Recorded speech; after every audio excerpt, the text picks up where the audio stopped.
नमस्कार, मी स्नेहा परब। आज तुम्हाला मालवणी पद्धतीचं वाटण कसं करायचं ते दाखवणार आहे।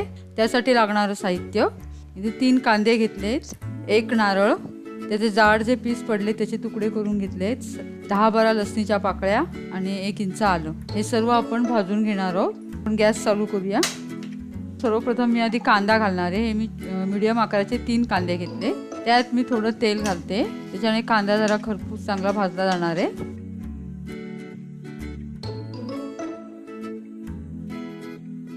त्या कांद्याबरोबरच मी आता जे नारळाचे तुकडे करून ठेवले ते मी आता हे कांद्याबरोबर भाजणार आहे, कारण का ते कांद्याबरोबर व्यवस्थित भाजले जातील, असेच भाजले जाणार नाही। त्यामुळे आपण हे कांद्याबरोबर तुकडे भाजणार आहोत। कांदा खरपूस होईपर्यंत आपण चांगला भाजून घेणार आहोत।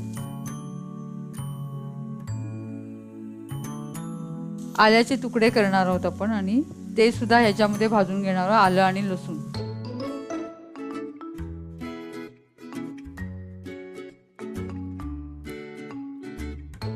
आलं, लसूण, कांदा आणि ते जाड तुकडे खोबऱ्याचे ते आपण चांगले व्यवस्थित लाल होईपर्यंत भाजणार आहोत।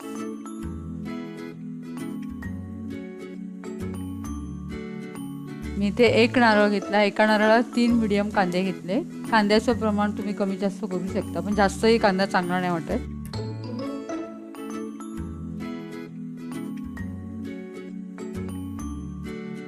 थोडं सुका खोबऱ्याच्या फोडी जरी टाकल्या याच्यामध्ये कापा करून, त्याही छान लागतात। खोबऱ्याला जरा वेगळी टेस्ट येते। मग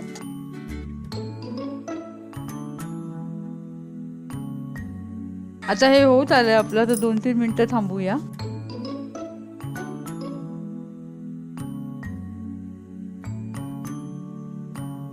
आता आपला कांदा भाजून झालेला आहे।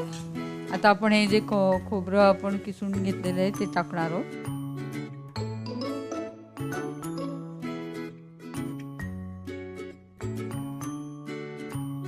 हे जर गुलाबी रंगावर झाला हे खोबरं भाजून की आपलं हे वाटण तयार झालं। मग आपण मिक्सरमधून काढणार आहोत। मीडियम आचेवर हे करायचं आहे। आपलं आता होत आलंय। आता हे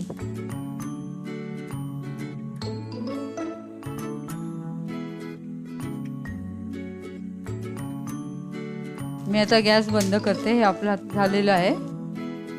त्याच भांड्यात आपण ठेवणार आहोत, थोडा वेळ गरम आहे तोपर्यंत ते अजून थोडं भाजलं जाईल। थंड झाल्यानंतर आपण हे मिक्सरमधून वाटायचं आहे। हे अशा प्रकारे आपलं वाटण तयार आहे। मी यामध्ये जरा पण गरम सामान घातलं नाहीये।